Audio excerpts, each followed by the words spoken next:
tarde para todo mundo que está com a gente acompanhando mais uma live do projeto Filosofia Dentro de Casa, uma iniciativa do Instituto Trilhas. Quem não me conhece, eu sou Ismael Lima e hoje a gente recebe o Cícero Everton.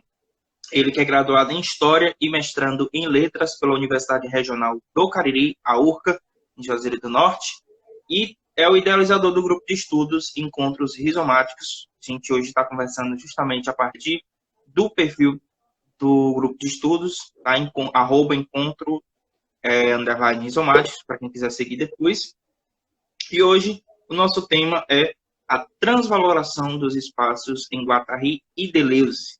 O ser humano contemporâneo é fundamentalmente desterritorial. Vou voltar. O ser humano contemporâneo é fundamentalmente desterritorializado.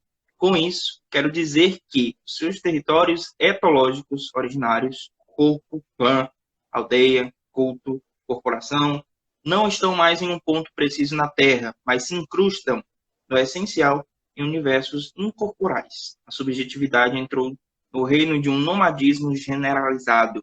Isso é uma citação de Restauração da Cidade Subjetiva, do Félix Guattari. Hoje a gente vai conversar um pouco sobre esses dois grandes filósofos, tá? O Guattari e o Deleuze, e o Cícero vai trazer para a gente alguns conceitos, né, de territorialização, modologia, o que é essa transvaloração dos espaços, enfim. Cícero, seja super bem-vindo. A gente tem uma live para trazer as ideias, explanar as ideias iniciais, e no segundo momento a gente traz os comentários e questionamentos da galera, tá? Inclusive, quem quiser participar, pode ir deixando o comentário na live, que eu estou salvando aqui enquanto o Cícero estiver apresentando, eu estou salvando aqui no computador para trazer na segunda parte da nossa conversa, tá? Fique à vontade. Obrigado. Boa tarde, primeiramente, né? Para você, para o pessoal que está chegando aí, que está aqui agora. E agradecer, né, por ter aceitado, que eu me autoconvidei, né? Eu já vinha sondando, porra, cara, que espaço massa, né? Que espaço legal que está sendo criado. E isso foi justamente, isso condiz exatamente com o que eu quero falar aqui um pouco, né? A gente, no momento de pressão, no momento de que, caraca, o mundo acabou, e em vez de continuarmos mais do mesmo, né? A gente tenta ir dando fugas, né? Dando linhas de fugas, como fala um pouco da filosofia do Deleuze e Guattari. E é um pouco sobre isso que a gente vai falar aqui, né? E gostaria primeiramente de apresentar, né, um pouco dos autores. Eu acredito que, como na URCA, né, onde foi a minha graduação e até hoje eu estudo, eu não sei como é que se dá em outros cursos, mas pelo menos na história e pelos outros cursos que eu andei tendo contato, o Guattari e o Deleuze, né, eles são periféricos, né, eles pertencem a um pensamento bem periférico que acontece lá. A gente tem bastante Foucault, né, não importa o curso, a gente tem bastante Foucault é bem conhecido, né, ele está ali em vários cursos, em vários pensamentos, em vários espaços. E é interessante pensar porque, ao mesmo tempo que o Foucault se encontra nesse pensamento tão homogêneo hoje, né, que a gente vê, o Deleuze e o Guattari, que eram seus contemporâneos, eles não são tanto assim, né? Porque é que o Foucault, que é um filósofo, ele consegue adentrar na história, na linguística, na literatura, na geografia, na economia. Por que ele consegue transitar tanto assim? E esses outros filósofos nem tanto, né? Então, eu conheci esse pensamento de uma forma bem periférica e bem minha mesmo, dessa busca. Eu sempre via ler esses autores nas entrelinhas dos textos que me eram apresentados, né? O próprio Foucault, ele cita muito Deleuze, esse pensamento aqui é interessante, eu gosto dele. E eu procurei, né, estudar por mim mesmo. Então, né, eu não sou da área de filosofia, mas eu tenho essa leitura em filosofia, né? Eu gosto de ler filosofia. É minha primeira leitura que me levou ao pensamento, né? Então, e hoje eu considero, para mim, né, a filosofia do Deleuze e Guattari é a filosofia que eu mais gosto. É a filosofia que eu mais me identifico e que eu mais consigo usar como lente para ver o mundo, para questionar o mundo. Essas são atualmente, minhas lentes, né? Minhas armas, minhas máquinas de guerra, né? Como eles gostam de falar. Então, né? Apresentando aqui um pouco. Quem são? Deleuze. Francês, né? Nasceu em 18 de janeiro de 25, Paris. E ele sempre gostou, né? Desde pequenidade, sempre curtiu literatura, filosofia, né? E ele já desde cedo, ele cursou filosofia na Sorbonne, foi aluno do Jean Paulhan, do Guéraud, do Jean Wall, do François Châtelet, do Caguilhem. Ele foi aluno dessa pessoal da galera do existencialismo, né? Da filosofia francesa.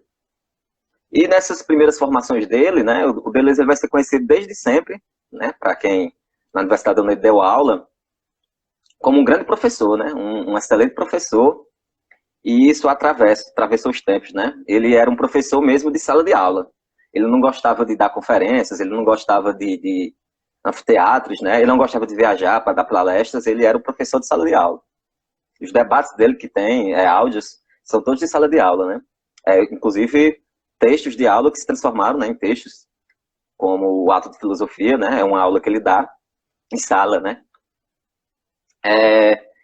E uma das formas uma das outras formas de Deleuze é também que ele procurou os pensamentos dos filósofos anteriores, né, também mais periféricos naquele momento. Né? Ele tem essa tradição de não pensar, de ler os outros, aqueles que foram deixados mais ou menos no meio do caminho, né, que não era o pensamento da época. Então ele estuda o David Hume, em vez de estudar o Heidegger, em vez de estudar o Hegel, ele prefere o Bergson em vez do Heidegger. Então ele vai por esse caminho, né, meio tortuoso da filosofia.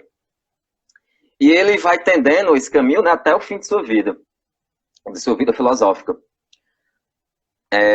Com a filosofia, né, ele tem estudos em uma filosofia de uma literatura menor, ele gosta do Kafka, ele vai colocando esses outros autores em debate. Ele também foi um dos primeiros filósofos a trabalhar com cinema, né? Ele tem todo um livro, uma obra sobre filosofia e cinema, né? Que é o movimento, imagem e pensamento, movimento, enfim, eu esqueci o nome agora.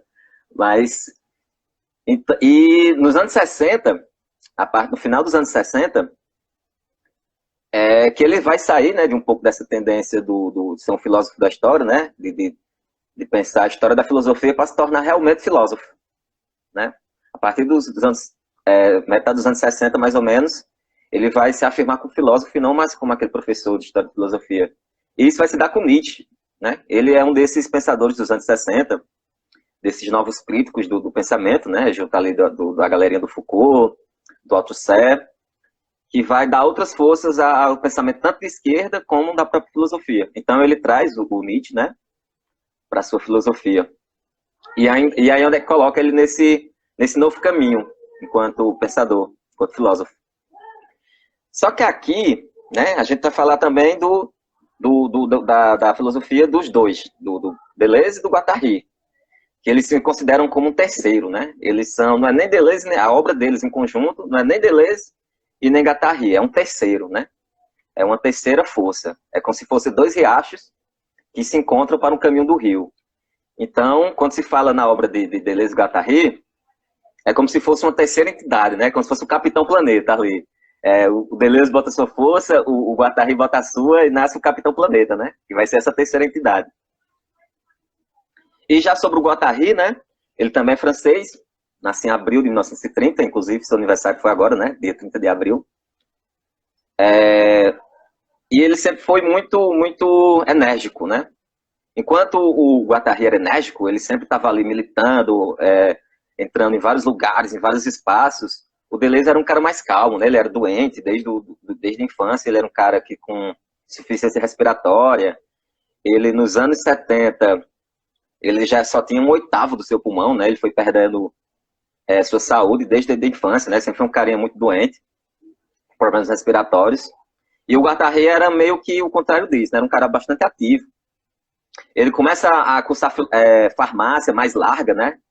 Ele larga farmácia, ele tentava abrir negócios e largava esses negócios até que ter se encontrado na filosofia. E ele estuda na Sorbonne, né? Na Universidade de Sorbonne. E já enquanto nessa formação, ele se torna trotskista, né, no movimento revolucionário da juventude. Ele é militante de esquerda, né, dentro das linhas trotskistas, e também é um grande conhecedor da psicanálise de Lacan, né? Ele é um grande conhecedor e difusor da psicanálise de Lacan, dos textos de Lacan. Então ele é um militante de esquerda, é eufórico, filósofo, que tem bastante conhecimento da psicanálise já, né? Com seus 20 e poucos anos. Então é nesse momento aí, né, que ele junta essa psicanálise lacaniana na sua filosofia, né, e na sua militância, que já é conhecido pelo Jean Henry, que é um jovem psiquiatra, que ele tem uma das experiências que são mais marcantes na vida, tanto na vida do Guattari, né, na sua vida pessoal, como também nos seus textos, na sua filosofia, no seu modo de estudar, que ele vai ser transformado ali, né, que é a clínica de Labor. E esse lugar, que é uma clínica, né, que é daí onde começam os estudos de esquizoanálise, daí que começam as experimentações, né, de pensar uma outra psicanálise, de pensar uma outra psicologia que trate, né, os doentes mentais, os considerados doentes mentais, como pessoas que têm desejo, né, que não precisam ser curadas, que não precisam ser ajustadas, mas que elas têm desejos e que podem que seus desejos podem tomar formas, né, podem tomar linhas de fuga, que não sejam patologizantes, né, mas que sejam potências. Ele junto com o Horry, ele já está pensando isso na clínica de Laborde, né, que é um grande experimento, né, um grande navio à deriva de experimentos de como pensar a clínica, a nova clínica. E ela também propõe um espaço bem vanguardista, né, e é diferente dessas clínicas tradicionais. É uma aventura nova e revolucionária. O centralismo democrático, estudantes, médicos, pessoas que trabalham nessa clínica, junto também com os pacientes, eles vivem um regime democrático, né? Não existe papel definido de trabalho, né? Todo mundo trabalha junto ali na questão do desejo, né? Do novo tipo de desejo, novo tipo de existência e de potência, que não seja a pura patologização das pessoas. E tá aí, né? Esse é o Guattari, na sua atividade filosófica e da psicanálise, né? Da psicanálise. Mais tarde ele vai se tornar crítico do próprio Lacan, principalmente com esses trabalhos que ele faz em conjunto com Deleuze, né? E aqui a gente já vê um pouco do que a gente quer falar, né? A proposta que eu quero trazer aqui, que é essa transvalorização dos espaços. A gente tinha, por um lado, Deleuze, que ele estava valorizando outros pensamentos, né? Os filósofos mais periféricos do momento. Ele estava indo em outro pensamento, né, da filosofia, e o Guattari também, né? O Guattari, ele já estava pensando em interdisciplinaridade, né, entre filosofia e psicanálise. O seu espaço que ele estava construindo na clínica de Labor também já era um espaço diferente, diferenciado, né, da clínica comum. Então a gente já vê, mesmo que distante, duas formas de transvalorização dos espaços. Deleuze na filosofia, sozinho, e Guattari nesses espaços clínicos, patológicos, né, de tratamento patológicos. Então, eles, sozinhos, eles já estavam fazendo uma coisa bem diferente, né? Eles têm seus trabalhos distintos, suas militâncias, e quem vai juntar eles é o famoso Maio de 68, né? Aquele movimento estudantil francês, que é o movimento que vai dar a cara, né? Que vai dar consistência, que vai dar ali um contorno nítido mesmo às críticas que já vêm existindo dentro da própria esquerda, né? Que já vai dar novas luzes aos movimentos de revolucionários, aos movimentos de esquerda, de movimentos estudantis, que não se identificam necessariamente com as formas de militância tradicional, né? O Maio de 68 foi isso, um movimento estudantil que, dentro de suas próprias particularidades, né, do que é movimento estudantil, ele se abre para outras potências, né, para outras criatividades, o movimento operário, enfim. Então, esse Maio de 68, né, esse caldeirão de ideias, vai aproximar o Deleuze e Guattari. E aí, a partir daí, em 72, eles vão publicar o Antiédipo, né, que é o primeiro trabalho em conjunto dos dois, e que no Mil Platôs, né, a frase que abre o livro, ele vai dizer, né, escrevemos o Anti-Édipo a dois, e como cada um de nós eram muitos, então já era muita gente. E a partir daí a gente vai ver essa valorização do coletivo, em vez do individual, né, dessa explicação psicológica de cada um, do indivíduo, eles vão para a multiplicidade, para os vários seres que nos atravessam, para os agenciamentos que nos atravessam. Então ele sai dessa posição psicológica de explicar o que é um autor, e vai para esse múltiplo. Eles vão se considerar como uma pessoa, um outro, né, uma fusão. E essa marca vai até o fim, né, tanto de um como de outro, né, mesmo em seus trabalhos solos.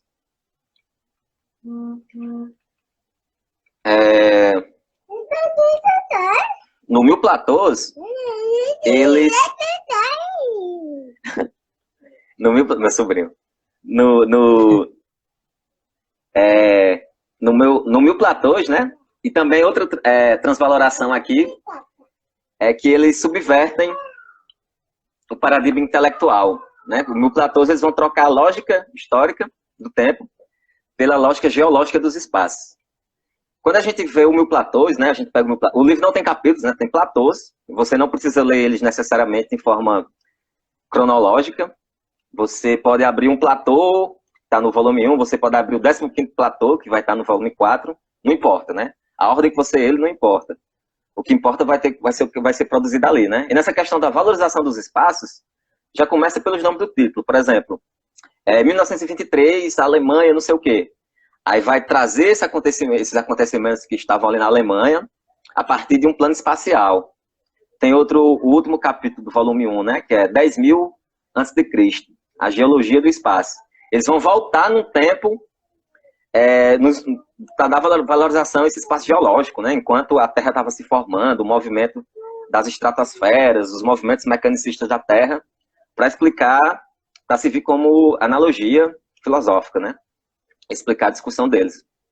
Então tem bastante isso, né? A valorização dos espaços, a transvalorização dos espaços, acontece dentro da própria obra dos textos, né? Os espaços são repensados. O Deleuze trazia isso já nos seus primeiros trabalhos, por exemplo, o empirismo e subjetividade, né? A natureza humana segundo David Hume. O Deleuze já pensava, já dava valor a essa espacialização, né? Sua subjetividade, através dos espaços, através das vivências, da localização, o que está atrás de você, o que está dos lados, o que está à frente. É isso que vai produzir sua subjetividade. É você em relação com seu espaço, né? O que vai dar consistência, o que vai formar sua subjetividade. E não necessariamente o mundo, né? Pensado nessa forma platônica, abstrata, né? Você tem que ir para o mundo. O mundo, na filosofia do Deleuze, né, não quer dizer muita coisa. Vai dizer o que está mais próximo ali, né? Como você dá valor e como aquilo que está próximo de você te valoriza ao mesmo tempo. Eu escolhi, esse termo que eu escolhi, essa é a apresentação um pouco, né, dos autores. E quando eu escolhi aqui transvalorização, eu quis trazer um pouco da influência do Nietzsche, tanto para os autores, né, como para mim também, que eu pude ver um pouco de Nietzsche aqui nessa filosofia. Não pude só ver como existe, né? Existe o pensamento de Nietzsche no pensamento filosófico dos dois. E também um pouco de anarquia, né, do pensamento anarquista, que também está ali presente, não sei se de forma pensada, não sei se de forma... Ou não sei se foi só eu que vi isso, né, mas existe um tanto de anarquia nos textos do Guattari Deleuze. É anarquia no sentido, né, de não estar colaborando, de estar pensando uma crítica ao capitalismo, né, de estar pensando uma crítica ao capitalismo também, a partir de outras formas que não sejam da grande política, da grande história, né, da macro-história, dos grandes acontecimentos. Mas pensando isso mesmo em níveis menores, né, que eles chamam de movimentos moleculares. Pequenos movimentos que vão fazer a diferença, né, que vão acontecer antes do macro, é o micro, né, micropolítica. Então, isso bastante a anarquia do século XIX, do século XX, já tinha um pouco disso. Então, nesse movimento deles, eles passaram por aí também. E eu preferi transvaloração do que, para lembrar um pouco do Nietzsche, né, da questão da moral, se transvaloriza a transvaloração de todos os espaços, ou de todos os valores, né? Todos os valores a crítica do Nietzsche é no sentido que os valores são morais, e essa moral é cristã. E a moral cristã, ela vai ser intensificada, o que vai ser passada. Então, quando você transvalora, você vai transvalorar essa moral cristã. Você vai pensar outro tipo de moral, outro tipo de vivência, que não seja essa da imanência cristã, que ela se confunde com as instituições dominantes, né, com a moral dominante, instituições como formas de dominação a partir da moral. Então, segurando um pouco, né, nessa discussão do Nietzsche, beleza. Mas os conceitos que o Deleuze e Guattari usam, principalmente no Mil Platôs, é desterritorialização, reterritorialização, nomadologia, né, nomadismo. Então eu preferi substituir esses termos, né, por transvaloração, né? Como aqui é uma conversa mesmo, eu tomei essa liberdade de fazer isso, embora na obra em si não tenha esse tipo de nomenclatura, né? Então, o que vai ser a territorialização, né? A territorialização, num sentido mais clássico, né? mais etimológico, a territorialização ela vem do direito romano.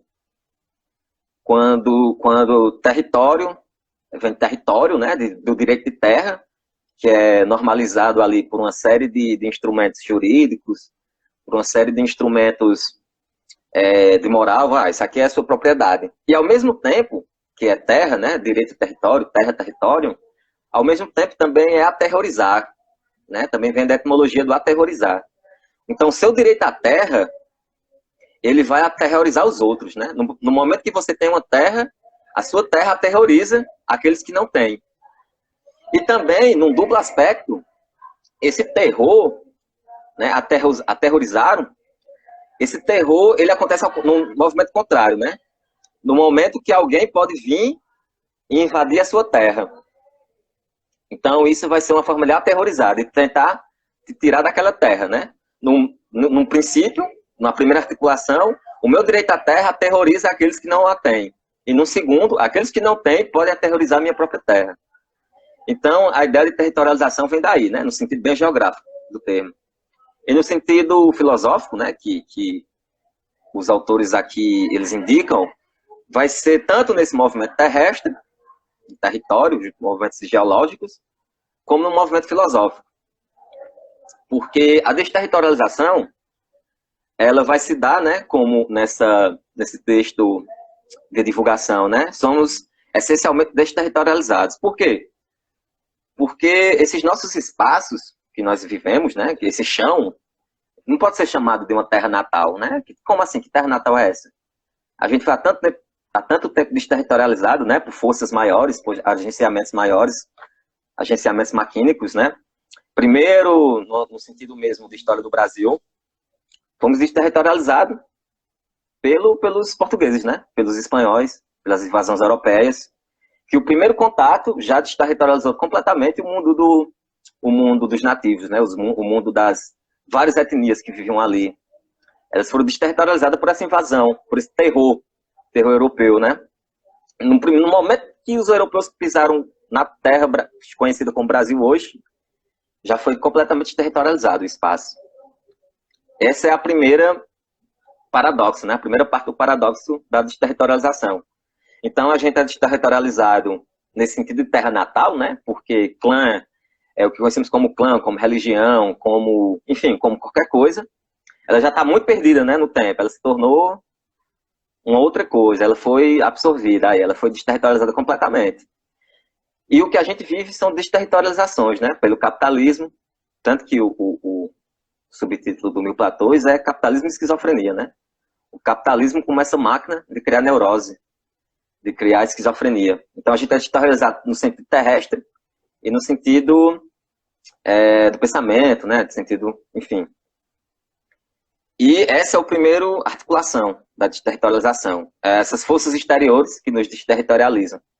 Porém, nós mesmos podemos fazer nossa própria desterritorialização. Nós podemos ir ao movimento que certos valores que podemos produzir, certas ideias que podemos tirar de um espaço, podem dar nossa própria territorialização, né? Nossas novas territorializações, nossas novas desterritorializações. Então é um movimento constante de se desterritorializar.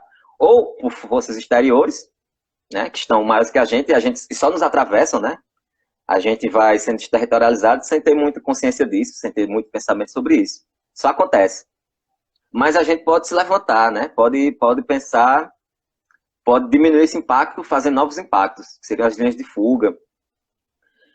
Um exemplo que eu gosto é dos skatistas, né? Os skatistas, eles estão sempre desterritorializando os espaços. Quando eles veem um corrimão, o corrimão não é mais um corrimão, é um lugar de se mandar manobra, né? A manobra, ele é esse próprio agente, é o que vai dar forma à desterritorialização, né? Manda uma manobra no corrimão e já sai. Né? Aquele espaço comum, aquele território que ele é dominante, né, por várias forças políticas, vários agentes que dizem que privatizam o espaço. Esse espaço só pode ser isso. E no momento que ele é transvalorado, a polícia vai cair em cima de você, a segurança, os transeuntes que veem isso ali apenas como uma calçada, apenas como um corrimão, vão te olhar torto, não vão te querer ali. Enfim, esses são os territórios, né? São os espaços comuns. É quando uma força, um conjunto de movimentos, de agenciamentos, de poderes institucionais ou não, ou religiosos, enfim, aqueles que dão um valor comum aos espaços. Esse é o território. E a desterritorialização são os outros movimentos, né, os outros agenciamentos que vão contra essa fixação, né, desse território como único. Então, os territórios, eles são diferentes para os transeuntes, para os seguranças, para a polícia, para os skatistas, para moradores de rua, né? Cada qual tem seu direito ao espaço. Cada qual tem seu direito a essa cidade, a esses espaços, né? E quando um ou outro não se respeitam, vai existir os conflitos, né? Que são os conflitos de desterritorialização.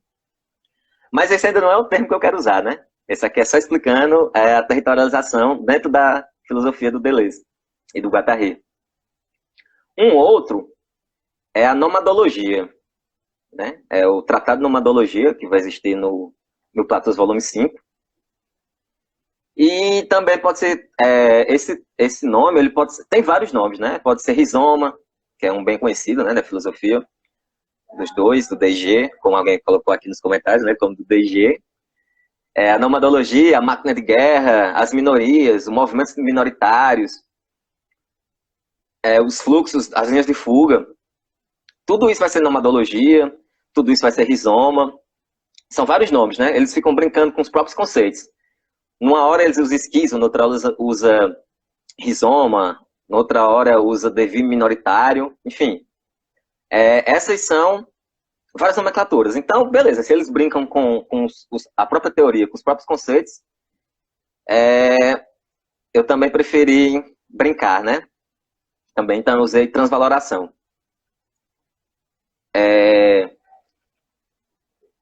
Eu tô falando muito rápido? Tá tranquilo, tá de boas. Tá de boas, né? Beleza. Tá. Então a gente tem esses movimentos territoriais, hegemônicos, o poder central sobre um espaço, sobre um acontecimento, a macrohistória, a história mesmo que territorializa os movimentos que acontecem, né?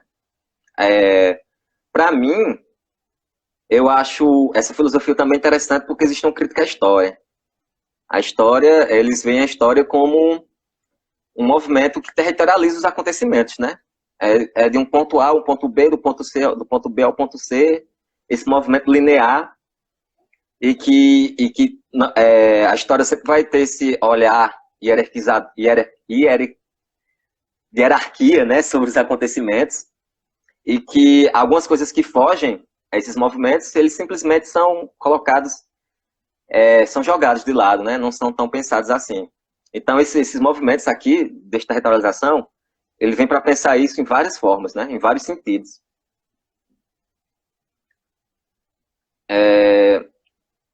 Um outro valor que eu queria apresentar aqui, né?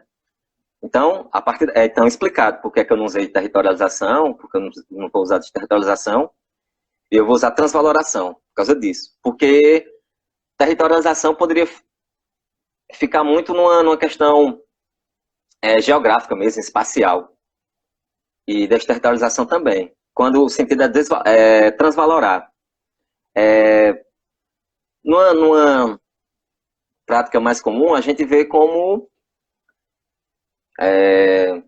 revitalização. Pensar em revitalização dos espaços, né? A revitalização é quando diz, os poderes, né, prefeitura, sei lá, tem que revitalizar os espaços. Mas quem é que está revitalizando esses espaços? É só reformar uma praça? É reformar uma praça, deixar ela iluminada, deixar ela toda calçadinha? Isso é uma valorização dos espaços? Será? Mas quando um skatista vai lá, quando um ciclista vai lá, quando o esportista vai lá, as forças repressivas atuam, né? A gente tem aqui, nas nossas cidades, né, tivemos aí um recente revitalização das praças, né? Romeiros e Juazeirenses, né? Todas as praças sendo reformadas, beleza. Mas será que revitalizou? Né? Quantas pessoas não foram tiradas dali, né? A gente tem um movimento de que bastante grande, né, e preocupante, que os vendedores ambulantes foram retirados, né? Foram colocados, sabe-se lá onde. Os vendedores ambulantes muitas vezes não têm a sua liberdade de estar vendendo, né? Eles são retirados desses espaços.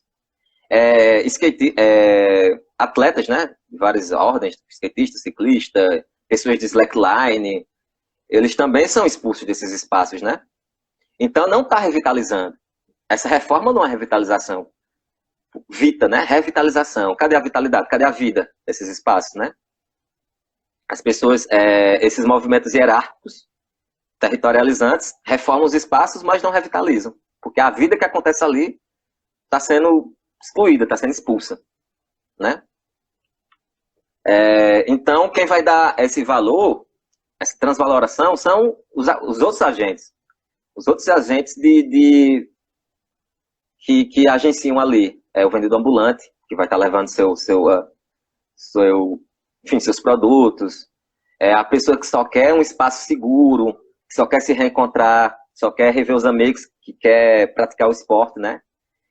No momento que eles estão sendo expulsos desses lugares, então não está valorando os espaços, né? Está desvalorizando bastante. Já que é o espaço de vivência. E o Guattari, especialmente, nos textos, tanto nesse texto que eu trouxe aqui, como em outros, ele pensa essa cidade, né? Ele pensa essa cidade que ela deve ter as cidades ela deve acontecer para além dos movimentos hierárquicos, né? Quem é que domina as ruas? Quem domina as ruas são os automóveis. São os carros e os automóveis particulares, né? Não são os ônibus, não são os transportes coletivos. São os carros, as motos e o pedestre, ele está à margem dessa rua, né? A cidade não é projetada para o pedestre, nem para o ciclista. Tanto que a gente via vários vídeos, né? Até um tempo desse, sobre o ciclista, ele é um comunista, né? O cara optar por andar de bicicleta, ou simplesmente porque ele precisa da bicicleta para viver, ele é simplesmente um comunista, né? Ele tem que ser expulso, porque a cidade não é feita para ele, os espaços não é feito para ele. Os espaços não são feitos para a liberdade, é feito pelo terror, né? É feito para lhe aterrorizar. Você tem que estar sempre atento à rua, você tem que estar sempre atento ao semáforo, que existem para o tráfego de carros, né? Mas o seu próprio carro, o seu próprio tráfego, né? E você, enquanto pedestre, você é totalmente aterrorizado. Então, essas novas relações com a cidade, elas vão se dando a partir disso, a partir dessa crítica. Bom, para quem são os territórios, né? E se os territórios não são feitos para a gente, se os movimentos capitalistas, né, as máquinas capitalísticas, que produzem subjetividade, que produzem espaços, em prol dessa máquina capitalista, se elas não produzem a cidade para a gente vai simplesmente ficar de braço cruzado. A gente vai simplesmente, beleza, a cidade não é para mim, eu vou andar aqui com medo, eu vou andar aqui com medo da rua, com medo de um carro me pegar, com medo de atravessar a rua, eu vou viver no medo, à margem da cidade, ou eu vou criar minha própria transvaloração, eu vou transvalorar esses espaços. E aí vai entrar no sentido de máquina de guerra, né? Que a máquina de guerra vai ser essa valorização da espacialidade por outros agentes, que não sejam esses agentes hierárquicos. E aí você pode desdobrar de várias formas, né? Mais recentemente, por exemplo, eu vi um vídeo, que eu até compartilhei no meu perfil, que foi da pandemia, sobre pandemia, né? Eu vou falar um pouco de pandemia também, quando que é um vídeo, que é uma reportagem, né? Que vai mostrar como os cidadãos periféricos, né, da favela mesmo, eles estão cuidando da comunidade, né? Estão cuidando da favela. Acho que é no Complexo da Alemão que tem essa reportagem. E vai falar mesmo com os líderes de facção, né? Com a galera da facção, porque eles estão cuidando da comunidade, eles estão cuidando das pessoas que moram lá, dos seus vizinhos, né? Estão oferecendo álcool em gel, estão batendo o horário de recolhida, né? Eles estão fazendo isso não no movimento de aterrorizar, mas no movimento de dar outra territorialidade a essas pessoas que estão sempre sofrendo opressões da polícia, estão sempre sofrendo abusos do Estado, abuso e negligência, né? Eles estão sendo negligenciados pelo Estado, né? O Estado, quando não está lá para matar, o Estado está lá para criar representações, né? Representação de que o favelado ele é um bandido em potencial. O negro é um bandido em potencial e deve ser exterminado, deve ser recolhido e deve ser excluído. Então, se o Estado ele aterroriza dessa forma, né? Ele não cuida desses territórios, então outros agentes vão ter que cuidar, outros agentes vão ter que tomar conta desses espaços. E quem vai estar lá, né, nesse exemplo que eu estou dando bem específico, quem está fazendo isso são esses líderes de facção, né, são essa galera considerada bandida pelo Estado, né, mas que ali, para aquela comunidade, eles estão sendo os verdadeiros heróis, né? Estão cuidando deles, estão levando saúde, estão levando medicamento. Onde o Estado falha, onde o Estado não chega, esses agentes desterritorializantes chegam, né? Onde o Estado não... e isso é a própria desterritorialização, a própria máquina de guerra, né? A máquina de guerra é a autogestão, né? Como a Jade colocou aqui, aí a aproximação com movimentos anarquistas, né? É você chegar com autogestão, é você chegar com a sua própria autonomia. Esse é o nome do documentário que eu falei, né? Favela Lockdown. É a própria máquina de guerra. A máquina de guerra, na filosofia do Guattari Deleuze, ela não é um movimento de Estado, né? Ela não é um canhão, não é uma polícia, não é enfim, um exército, não é uma forma militar. A máquina de guerra, elas são essas formas de autonomia. Ou seja, a máquina de guerra é tornar-se autônomo. A desterritorialização é você ser autônomo frente às territorializações dominantes, né? Hegemônicos, frente às desterritorializações capitalísticas, que colocam tudo no mesmo valor, colocam tudo na mesma régua e quer homogeneizar tudo, né? Normalizar tudo.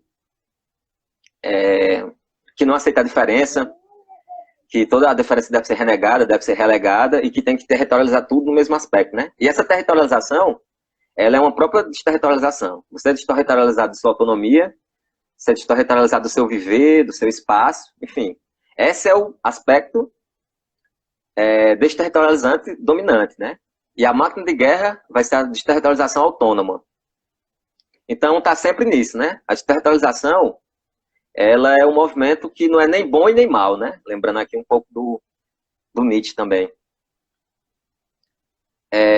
O Nietzsche, quando ele vai dizer para além do bem e do mal, né? Tem que se combater a moral. Tem que se combater essa tradição cristã, moral, né? Ética, enfim. Não há espaço para pensar bem o que é bem e o que é mal, né? Já que o que é bem e o que é mal, e o que é mal é uma questão muito de alguns grupos, de indivíduos mesmo, né? Enfim, uma questão de valor. Então você tem que estar preparado para ser amoral nesse sentido, né? Você não pode esperar simplesmente o Estado. Respondendo aqui o Jonas, né? Você não tem que esperar o Estado. O papel do Estado ou ele age num modo mesmo de conversa, de diálogo, de negociação dos espaços, né? Os espaços têm que ser negociados. Os espaços não podem acontecer simplesmente por imposição.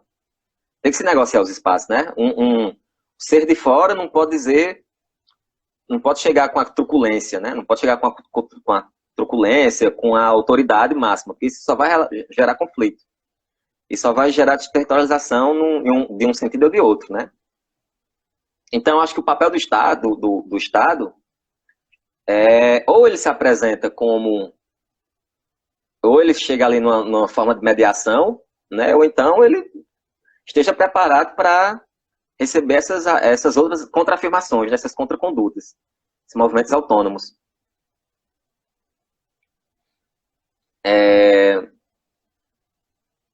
Então, essa vai ser a máquina de guerra, um movimento autônomo. Eu lembro muito também aqui da poesia do... Eu vou colocar ela aqui, rapidão. A poesia do Provocações, né?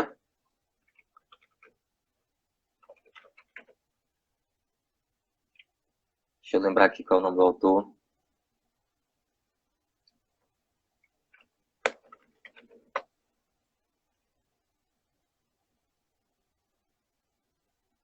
É do Veríssimo. É do Fernando Veríssimo, que ele, nesse texto Provocações, né, nessa poesia, ele vai dizer que há sempre... vai falar sobre o homem camponês, né? O camponês, ele é provocado desde o nascimento, né? Ele nasce subnutrido, vive uma subvida, tem um subtrabalho. Ele é desterritorializado ali por esses movimentos que dizem: vamos para a cidade grande, lá você vai ter uma vida melhor, né? Então, chegando lá, mais do mesmo, né? Mais miséria. Aqui, ó. Mais miséria, mais subemprego, sobrevida. E nisso ele vai dando, o nome do texto é Provocações, né? Porque está sempre provocando esse homem. Esse homem está sempre sendo provocado. E uma das outras provocações é com os movimentos de camponeses, né? Que são ali agenciados por certos movimentos de partido. Né? O partido diz, vai ter a reabilitação... Como é o nome do movimento de terra? Nossa, eu estou péssimo para lembrar esses nomes. Reforma agrária, né? A gente vai te dar a reforma agrária. Mas a reforma agrária, ela vai se dar através de um partido que vai estar liderando o movimento, que vai estar assinando petições, que vai estar agindo ali nessa máquina burocrática estatal, né? E o Provocações diz, então eu esperei 5 anos pela primeira reforma, eu esperei 10 anos, e eu fui sendo provocado. Então, nesse movimento de ser provocado, perdendo família, que ele vai perder a mulher, que morre de fome, os filhos vão morrer de violência, um dos filhos vai ser atingido pelos fazendeiros, né, pelos latifundiários. Ele vai sofrer inúmeras violências, né, inúmeras provocações. E alguém sempre vai estar remediando, né? Sempre vai existir uma força entre a autonomia e a burocratização. Vai estar mediando, né, essas forças. E no final, né? Então, no final ele se revolta. É uma poesia, eu estou falando aqui como se fosse um conto, né? É uma poesia. Aí no final ele se revolta, ele vai pegar em armas, ele vai pegar em facão, ele vai invadir a terra. Aí no momento, aí a poesia termina com um desses agentes dizer, não, peraí, violência não. Né? Movimento totalmente castrador. Então, respondendo a pergunta do Jonas, e afirmando alguns outros comentários, o Estado, ele vai ser completamente castrador, né? Ou ele vai castrar os movimentos autônomos das pessoas, ou esses movimentos autônomos minoritários, eles vão ser capturados por outros movimentos, né? Sejam de partidos, de certas maquinarias de representativos, né? Por certos maquinários que vão se interpor ali às formas autônomas. É por isso que em certo texto, o Deleuze ele vai dizer assim, não existe governo de esquerda, porque a esquerda não tem nada a ver com governo. Né? E quando ele diz isso, ele está dizendo no sentido que o que é para a esquerda, para ele, é esse movimento de autonomia, de não se deixar capturar, de não esperar essas negociações, né, de não estar agindo segundo essas burocracias de Estado. Não é se tornar mais uma vez Estado, né? Não é entrar na máquina do Estado. Então, quando esse documentário que eu falei, que a galera lá, né, das facções, eles dizem, nunca precisamos para o Estado para nada, e começam a exercer sua própria questão, sua própria segurança, sua própria vivência, a própria saúde, distribuir saúde e segurança naquela comunidade, então esse é um movimento de autonomia em sua potência, em sua criação de potência, em sua criação de máquina de guerra, né? Que é essa renegação dos estados em sua territorialização.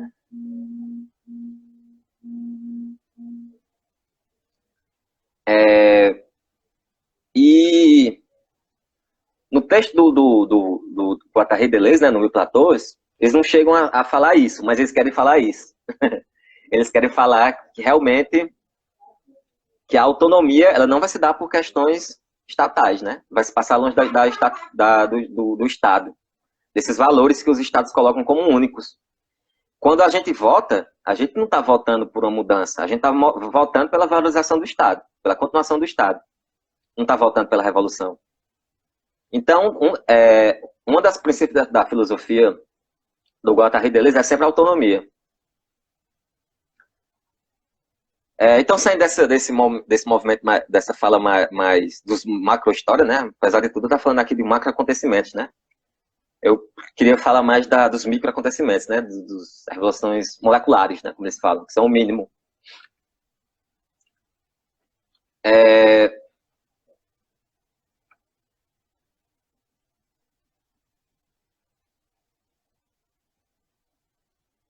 Sim, como a colega falou, né? A Jade falou. Quem está transvalorando esses espaços são eles mesmos, né? É a própria comunidade. São eles que estão falando por eles mesmos. Não adianta nada. Outro aspecto também é o cuidado, né? O Estado, ele vai funcionar sobre essa dupla potência. Inclusive tem um texto do Guattari que fala isso, né? Que ele diz que o próximo fascismo, nos anos 90, né? Que seria mais ou menos o que a gente está vivendo agora. Ele previu, né? O próximo fascismo, né? Os próximos movimentos autoritários, eles não vão acontecer com botas e com paus e com torturas e com enforcamento e com jogar você no mar. Os próximos fascismos não vão acontecer dessa forma. Eles vão acontecer absorvendo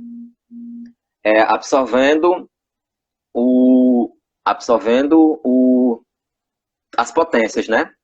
E é por isso que esse fascismo moderno que a gente tem, ele não está sendo tão repressivo de forma violenta mesmo, né, de violência física, como foi a ditadura dos anos 60. Ele está sendo muito mais molecular, ele está sendo muito mais sutil.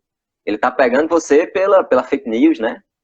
Pelas fake news, principalmente, por um certo argumento, por uma certa retórica, por uma certa colocação ali de valores, família, igreja, família, sei lá, nem sei como é o slogan, né? Eu estou tão distante disso aí, que eu até esqueci que slogan é esse, né? Enfim, ele está muito mais sutil, ele quer pegar você pela diferença, mas não é uma diferença acolhedora, né? É uma diferença destrutiva, que não acontece de forma violenta, acontece de forma bem sutil, né? É quando se desvaloriza a educação, quando se desvaloriza a filosofia, né? Grande desvalorização da filosofia, da sociologia. Eu fiquei sabendo agora que o Estatuto de regulamentarização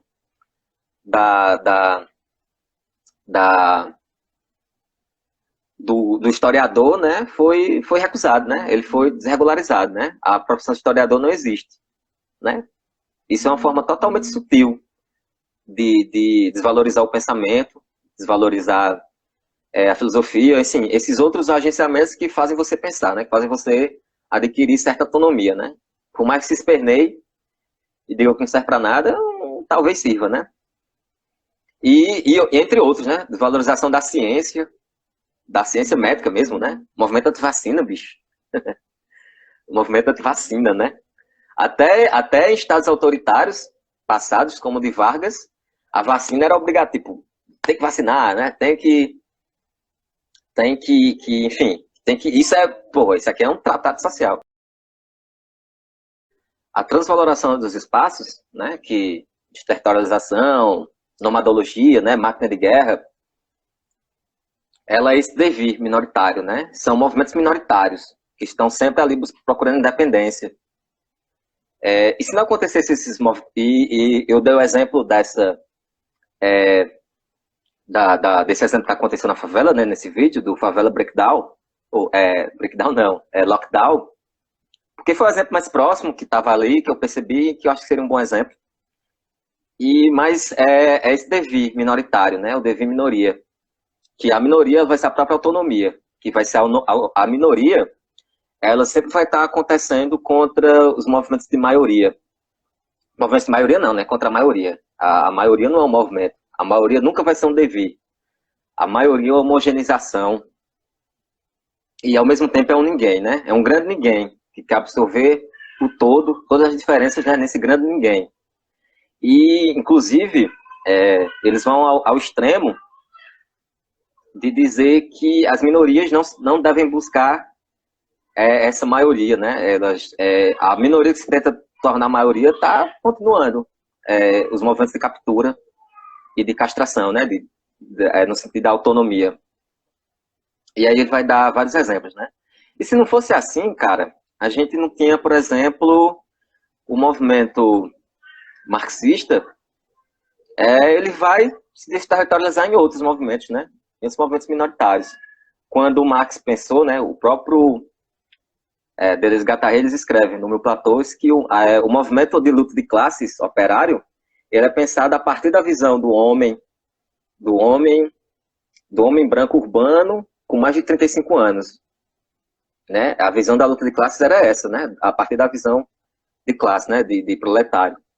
E, ao mesmo tempo que existiam ali as reuniões dos marxistas, né? dos caras comunistas, começou a existir em paralelo o movimento feminista, né? As mulheres, elas se perceberam assim, cara, os caras estão fazendo uma parada massa, mas estão excluindo a gente está sendo limitado a levar cafezinho para os nossos maridos, né? Essa é uma história clássica do feminismo, né? E o feminismo vai lá e eles precisaram dessa outra minoria, né? Que é conhecido como subsistema.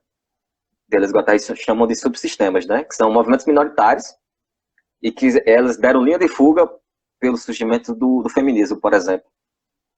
São mulheres dentro dos movimentos operários que fizeram sua própria história, né? Sua própria minoria, fizeram seu próprio devir, sua própria autonomia. Entre outros, né? O movimento negro, ele também toma forma a partir desses outros movimentos minoritários, né? Então, o devir minoria... o devir minoria... Pode deixar que eu estou salvando e depois eu trago para ti. Beleza. O devir minoria, ela vai existir nessa dupla articulação, né? Primeiramente, o devir todo mundo, né? Todo mundo, essa massa homogênea, ela tem que se tornar minoria, né? Tem que se tornar minoritária através das desterritorializações, da transvaloração de valores, né? O papel da minoria não é se afirmar enquanto minoria, é fazer com que a maioria também se torne minoria, também se torne... apelar pela diferença, pela filosofia da diferença, da aceitação da diferença, né?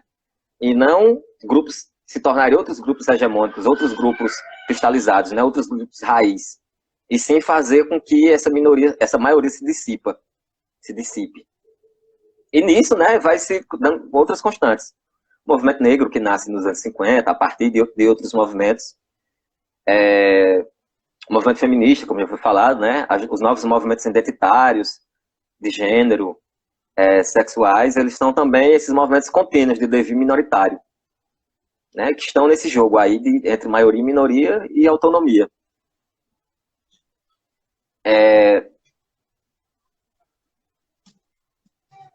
E num sentido mais próximo daqui da gente, a gente pode ver a transvaloração, né? Como se transvalora um espaço, como é que se transvalora os nossos espaços se a gente está desprovido dos nossos espaços, né?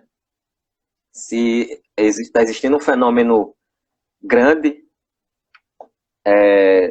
global, territorial, né? Todo o globo terrestre está dentro desse mesmo movimento de territorialização pandêmico do vírus, né? Todos os seres globais, todos os seres do globo, inclusive por desespero dos terraplanistas, né? Estão vivendo o mesmo momento, né? Um grande ato um grande ato do mundo todo, né? Pela primeira vez a gente está sentindo essa globalização na pele, né? Para além de questões abstratas como cultura, como música, enfim, como é um grande movimento mesmo que está, diz, ó, porra, a gente está num grande aldeia global, né? Eu acho que para os críticos da globalização, que não existe globalização, essa é uma verdade, né? Talvez, né? Realmente uma grande aldeia global, né? E que esses movimentos, essas ideias originárias de clã, culto, como foi trazido no começo dessa conversa, né? E foi o texto de divulgação que eu escolhi, elas se perderam nesse abstratismo. As subjetividades, elas estão, ora, elas estão submetidas a esse todo, que tá, né, que propõe a quarentena, que propõe que nos recolhemos, né, que ficamos em casa, e que cada cultura, né, que cada localidade, enfim, também marcado por classes sociais, está lidando da melhor forma possível, né? Inclusive, né, no sei lá que dia da quarentena a gente tá, 1 mês e meio, eu acho já, né? 15, né? Quase 1 mês e 15 dias por aí. Isso. Pois é. E hoje a gente está vendo que ainda há pessoas, principalmente das classes mais pobres, né, trabalhadoras, que estão sem o seu direito. Sem o seu direito de saúde, né? Sem o seu direito à quarentena. E isso se dá muito mais por um movimento de Estado, obviamente, né, nessa situação Brasil, que está propondo isso, né? Que está indo contra as recomendações de saúde da OMS, que tá mesmo praticando esse estado suicidário, né? Como eu vi em um texto agora que eu não lembro de quem foi, que é o estado suicidário, onde ele está como se estivesse implodindo esse governo, né? Que ele não tem mais a quem destruir, e ele está se voltando para ele mesmo, né? Um grande desejo de morte de Thanatos que voltou para si, né? Agora é o estado suicidário. Eu quero ir para a rua pelo meu desejo à morte, né? Pelo meu desejo a ser infectado. Enfim, é um movimento de explosão, né? O próprio Hitler, ele fez isso, né? No momento que ele se viu derrotado, ele queria que todo o exército dele acabasse ali, né? Todo o exército nazista se acabasse junto com ele, né? A Alemanha desabasse. Ele não perdesse só, né? Não foi ele que perdeu só. Era para toda a Alemanha perder, toda a Alemanha se destruir. É um movimento suicidário, né? Estado suicidário. Então a gente tem isso, né? A máquina, as máquinas de guerra, né? Os movimentos de autonomia, eles buscam vida, né? Eles estão sempre buscando vida em várias formas, né? Inclusive, eu fico muito... Esse texto aqui do Guattari me chama muita atenção, né? Esse que eu escolhi para divulgação, porque em tal momento ele fala que ele prevê uma crise ecológica e mundial, e que essa crise ecológica, né, mundial, política, ela só vai... se não acontecer um movimento de transvaloração do espaço, né, será que realmente essa máquina destrutiva está sendo o melhor caminho, né? Porque esses movimentos liberais, ele vai dizer inclusive isso, né, que prezam a economia, né, os movimentos econômicos, né, estão sempre acima dos movimentos de vida, né? Tem que salvar a economia. E daí que 5 mil já morreu, né? O que importa é a economia não morrer, né? É continuar dando vida a essa forma de vida aí alienígena, né? Extraterrestre. A economia é uma vida. É uma forma de vida completamente extraterrestre e que nós, réis terrestres, né? Aparentemente valemos menos que essa grande vida. E ele vai dizer que, o Guattari vai dizer que ou a gente começa a entrar no movimento de subjetividade que valoriza outras vivências, né? Valoriza outra relação com os espaços, ou vai dar uma grande merda, né? Tal como estamos vendo aqui, né?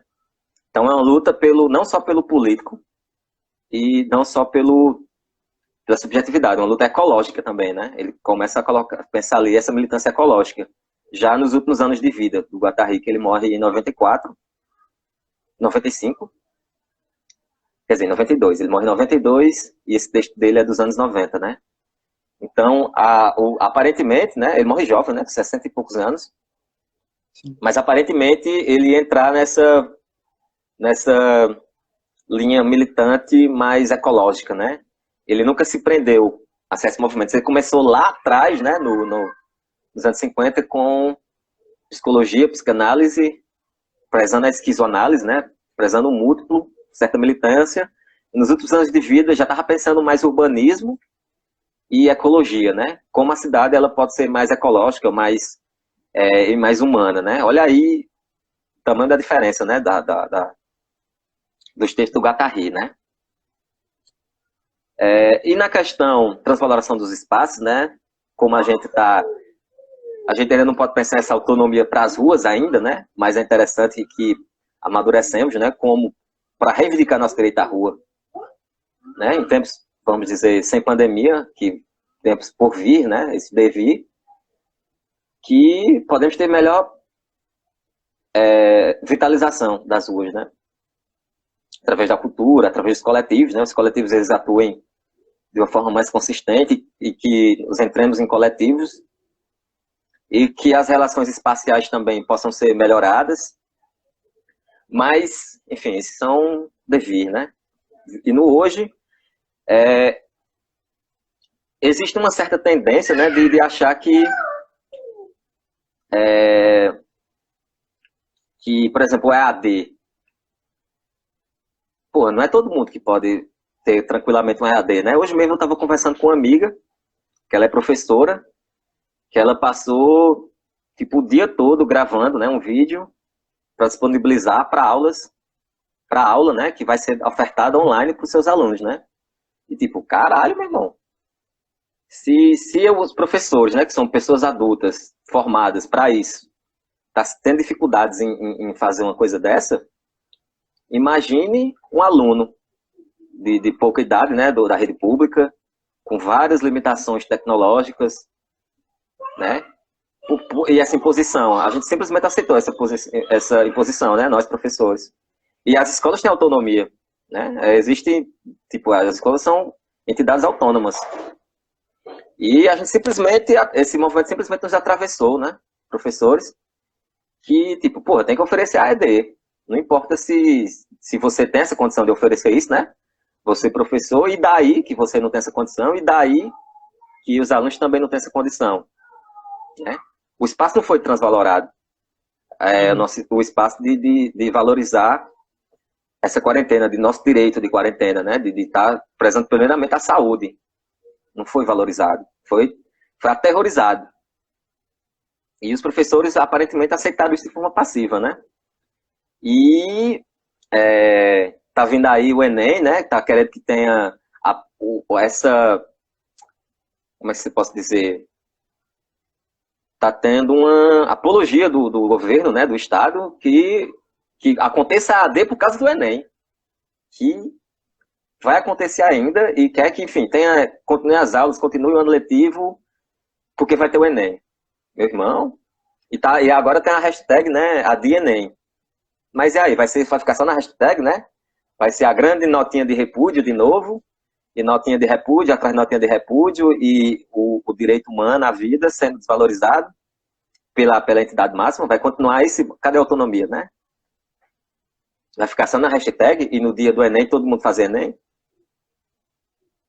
Eu acho que é uma das coisas que professores e estudantes, né, tem que pensar no agora. E um do outro motivo, né, para quem... Eu sou totalmente contra essa ideia também da produção, né? Não, essa ideia neoliberal, né, de que aproveita a quarentena para ser good vibes e produzir, aprenda a cozinhar, sei lá, aprenda a fazer um exercício, aprenda a colocar o pé na cabeça, né, seja produtivo de todas as formas possíveis, né?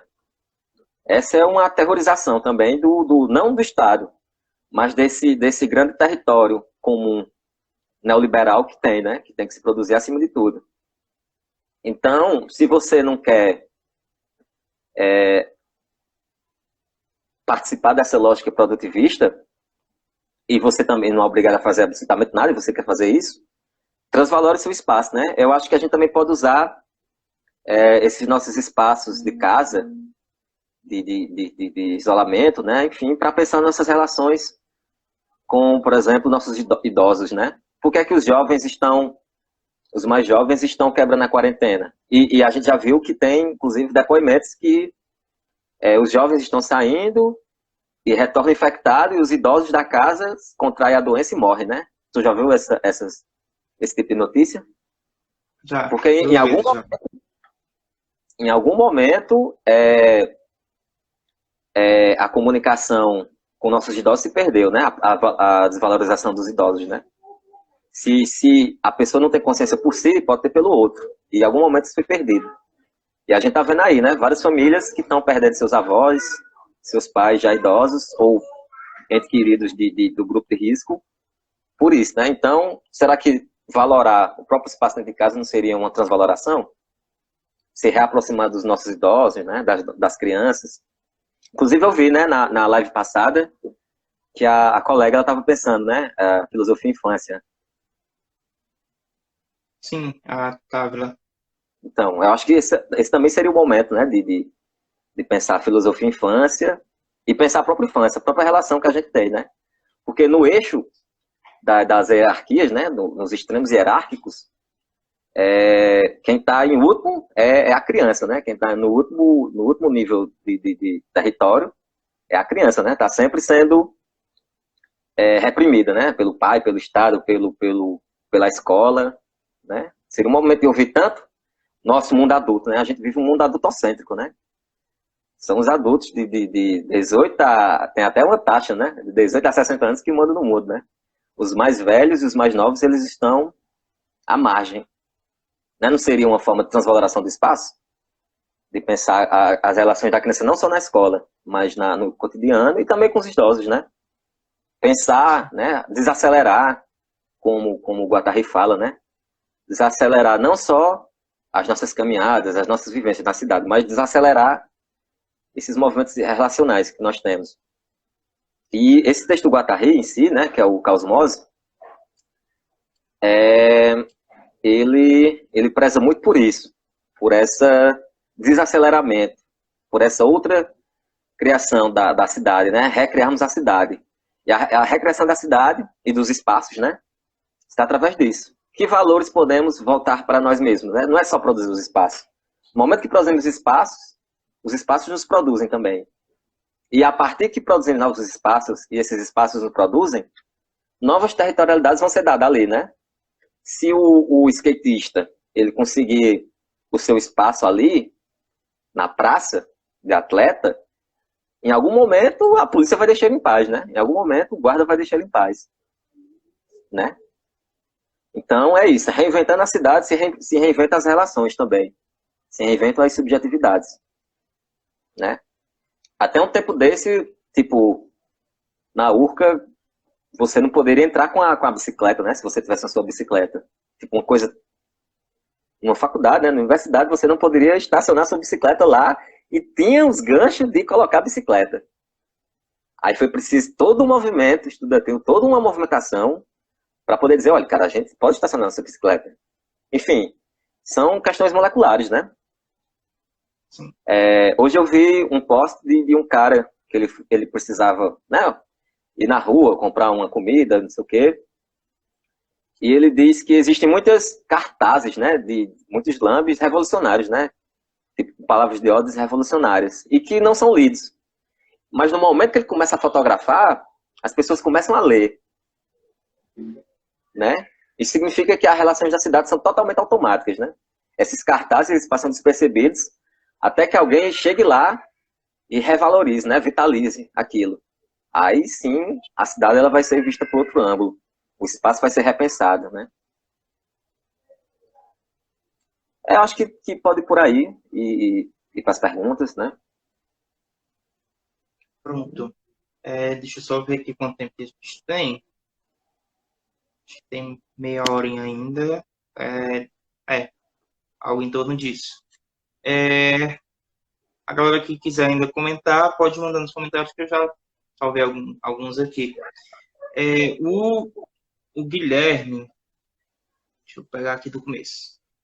Ele, na verdade, o comentário do Guilherme foi lá no começo da primeira parte, né, quando se falava dessa coisa da desordem que existia e que era muito presente na filosofia do Guattari e do Deleuze, né? E ele só fez esse comentário dizendo que, de fato, existe uma desordem consciente, né, fora dos circuitos de produção econômica, né? Então tem esse esse embate, digamos assim, a crítica ferrenha aos modos de produção econômica. Eu separei um aqui, nesse contexto eu peguei um lá da primeira parte e vou juntar aqui com o outro que eu coloquei agora no finalzinho. Esse contexto de pandemia, de que modo nós podemos pensar, né, o mundo? A gente pode pensar o mundo nesse profundo movimento de desterritorialização, que é também um movimento de reterritorialização, né? A gente sai de um ponto de vista, que até então era o que estava vigente, e de uma hora para outra a gente precisa partir para uma outra perspectiva, para uma outra ótica sobre a vida, sobre o mundo, sobre as coisas, né? Até mesmo se a gente for pautar a questão da produção econômica, né, a grande maioria não, uma boa parte dos trabalhadores estão no home office, né, não estão indo para a empresa. Então, é uma outra formatação, né, uma outra territorialização. Então, como que a gente pensa esse movimento que se dá por conta dessa pandemia? E a gente tá falando da transvaloração dos espaços. Que cidade que a gente pode pensar hoje, a partir da filosofia do Guattari e do Deleuze, e de que forma a gente pode pensar a transvaloração dos espaços nesse novo mundo, entre aspas, esse novo mundo, pós-pandemia, já jogando a perspectiva de que essa pandemia vai passar. Então, que cidade nós teremos após isso? Se a gente pode pensar uma transformação ou não, e como que se daria essa transvaloração desses espaços? Certo. Eu, assim, na perspectiva do Guattari e Deleuze, né, muito possivelmente não vai existir mais a cidade normal, né? Esse cotidiano ele vai ser completamente afetado, né? Ele foi totalmente afetado por esse grande movimento de desterritorialização mundial, e as cidades elas vão entrar eu acho que todas as cidades, né, independente de grande, maior, menor, todas elas vão entrar nesse novo aspecto. Elas vão ter novas relações, né? E, cara, eu acho que vai piorar, viu? Eu acho que as repressões, eu acho que o medo, acho que a xenofobia vai aumentar, né? O medo vai ser constante, né? O medo vai ser a nova desterritorialização, vai ser esse lugar de medo. A gente vai estar sempre convivendo com medo do outro, mais ainda, né? E por outros motivos, principalmente xenofóbicos, penso eu. Sim. A China, né? Ela tá sendo completamente, por a nossa visão ocidental, ela está sendo completamente xenofobizada, né? Vamos dizer assim. A gente vê pelos pronunciamentos lá do Eduardo Bolsonaro, né? Que fez aquela carta cheia de esquizofrenia, né, de vozes da cabeça, para falar da China e outros, né? Todos aqueles que ofereçam essa possível diferença, já vai vir mais uma vez, eu acho que vai se aprofundar, né? A diferença vai se aprofundar no sentido negativo. Você é diferente, deve ser colocado longe de mim, você deve ficar longe de mim. Acho que as diferenças vão se acentuar, né?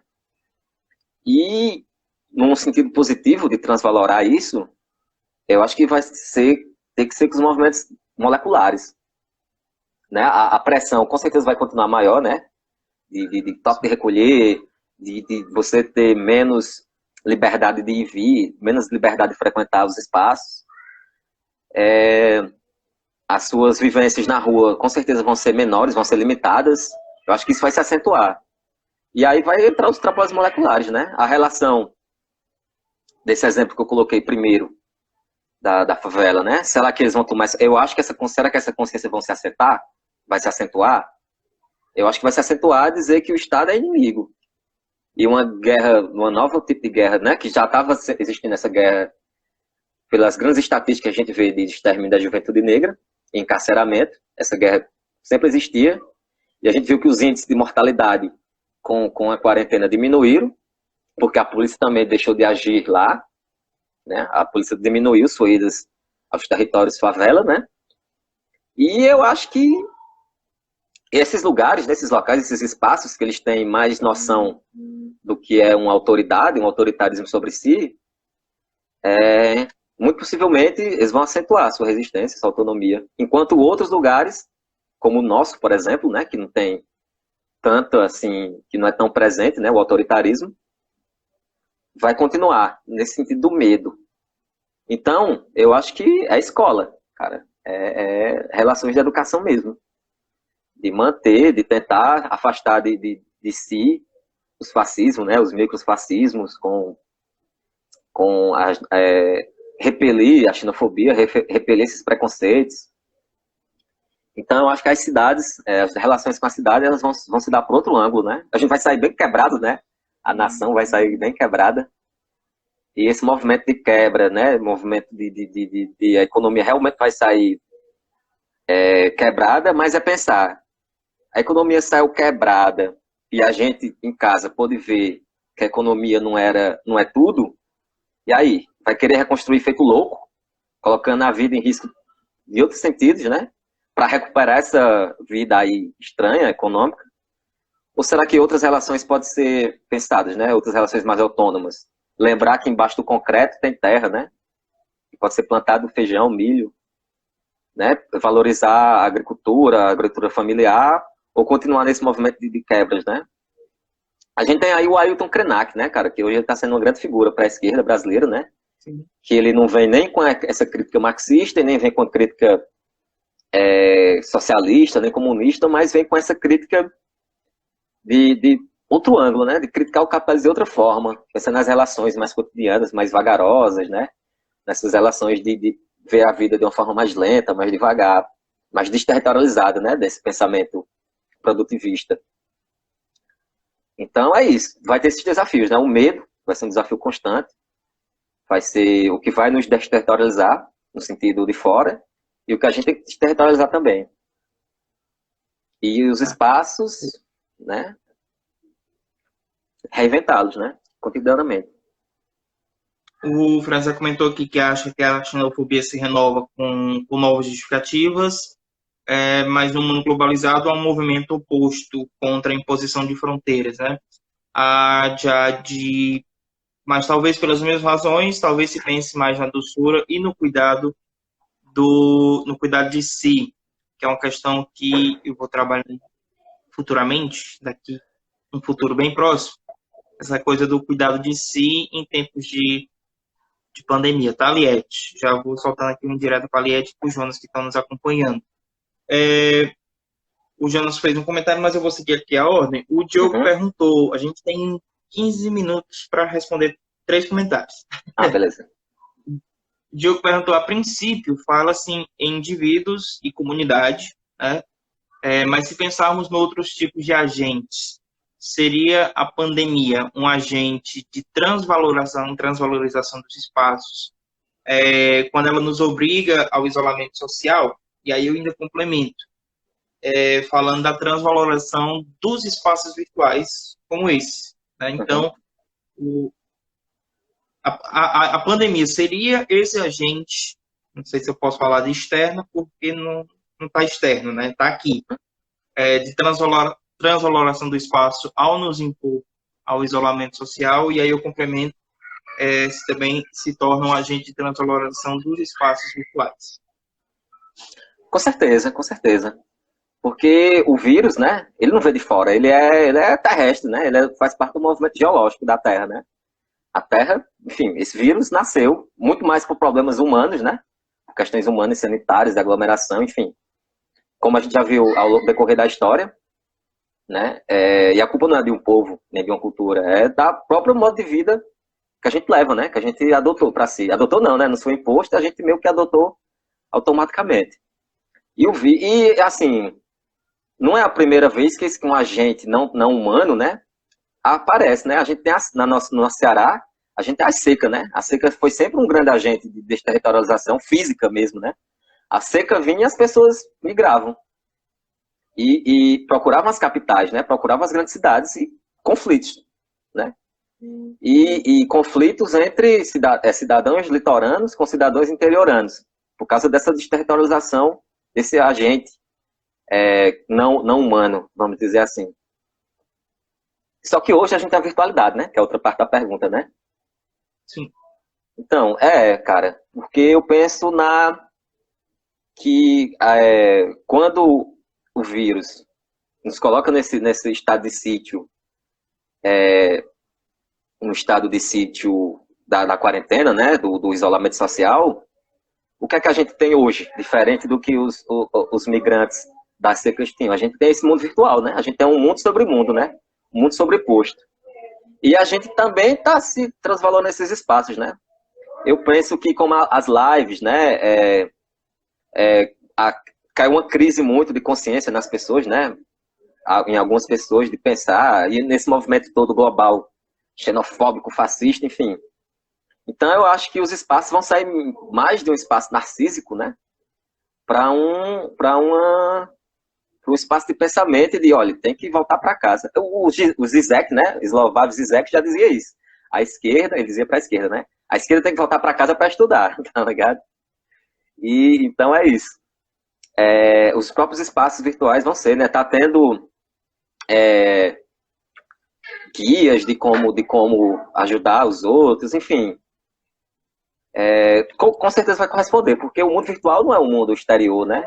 Não é o nosso mundo também, né? Não é uma coisa transcendental, é uma coisa cotidiana, presente sempre. Não sei se foi respondido, né? Sim, tá. Eu tô tranquilo, o Diogo já assinou ali que tá. A pergunta do Franz é: até que ponto essa ideia de subjetividade não corre o risco de ser confundida com movimentos individualistas, né, e arbitrários como os negacionistas, sendo, portanto, coletivos em sua ideia, mas ao mesmo tempo individualistas? Eu queria localizar aqui a pergunta. Como a subjetividade ela não pode cair num individualismo? Até que ponto essa ideia de subjetividade ela não corre o risco de ser confundida com os movimentos individualistas e arbitrários, como os negacionistas? Cara, eu não vou saber muito falar sobre os negacionistas, né? Mas a subjetividade ela está presente sempre. Por exemplo, esse novo fascismo brasileiro que a gente tem são movimentos subjetivos, né? Existe uma construção subjetiva, mas a lei da subjetividade, para mim, o perigo é a identidade, né?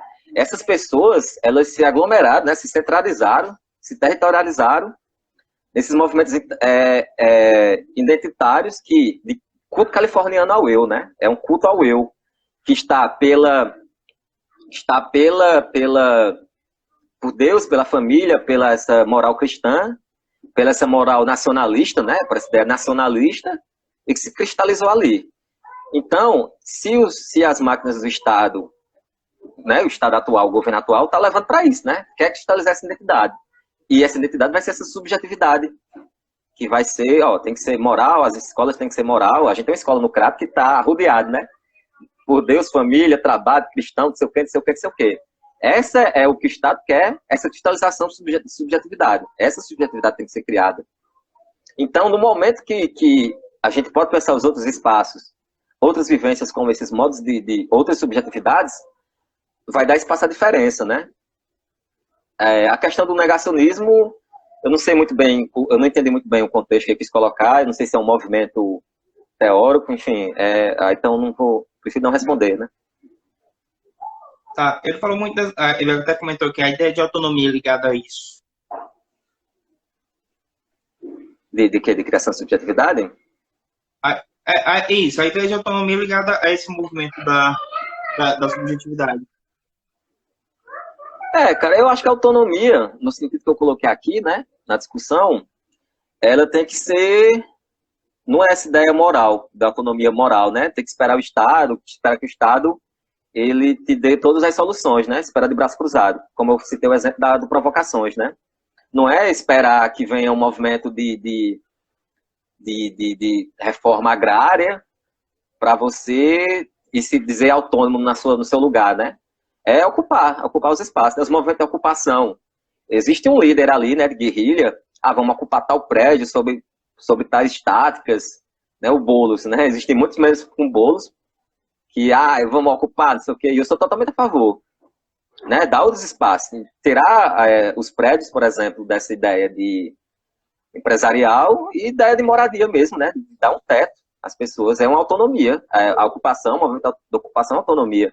O movimento sem terra, de entrar em terra de forma autônoma, são movimentos necessários, né? Contra o capital, contra essas máquinas do agropop, né? Do agro, enfim. Acho que a autonomia é totalmente válida. E não cristalizar também, né? Não se cristalizar. Não adotar uma bandeira, não adotar um partido também é essencial na autonomia, né? Embora você possa fazer isso. Tá, beleza. Nosso último comentário é do Jonas. Com essa mudança de panorama mundial que a gente tem, achas que o Estado, como força capaz de fazer todos ficarem em casa com maior controle, que papel ele vai desempenhar? E aí a gente pode pensar que o papel está desempenhando dentro desse contexto todo. Cara, eu acho que o Estado, nesse contexto, ele falhou, né? Ele falhou miseravelmente e já vem falhando há muito tempo, né? Se a gente tivesse um estado de conscientização, não só com esse problema, mas com vários outros, né? A dengue é um problema que a gente consegue resolver, né? Mesmo que, limpe seus pneus abandonados, vire suas garrafas, seja limpo, enfim. A gente conseguiu resolver esse mínimo problema, né? Que já vem há décadas, né? Então, o Estado ele vem falhando miseravelmente em questão de consciência de saúde, questão de educação, e sempre está propondo reclusões, né? Está sempre propondo exclusões, está sempre querendo excluir a diferença. Então, o Estado vem falhando miseravelmente e vai continuar a falhar. Porque eu acho que o Estado, ele poderia trabalhar em estado de consciência, né? E não em estado de pura competição e produção. E mais para a consciência mesmo. Tá, não sei se vai dar tempo, mas o Franz já comentou aqui. Tá, mas o problema é que os negacionistas usam os mesmos argumentos. Vou falar do jeito que está aqui, então. Mas o problema é que os negacionistas usam esses mesmos argumentos, não? Anti-Estado, voluntarista, autonomista. Então, como separar as duas tendências opostas?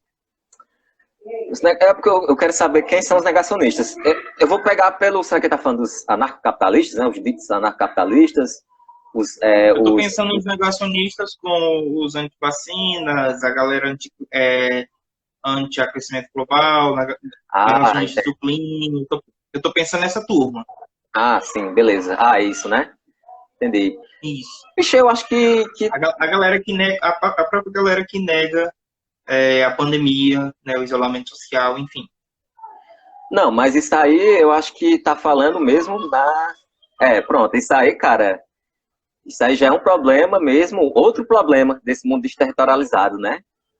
Que é sempre porque é interessante negar o Estado. Mas esses movimentos aqui, os negacionistas, eles estão completamente ligados a um capitalismo, né? Ao neoliberalismo. Ao liberalismo acima de tudo.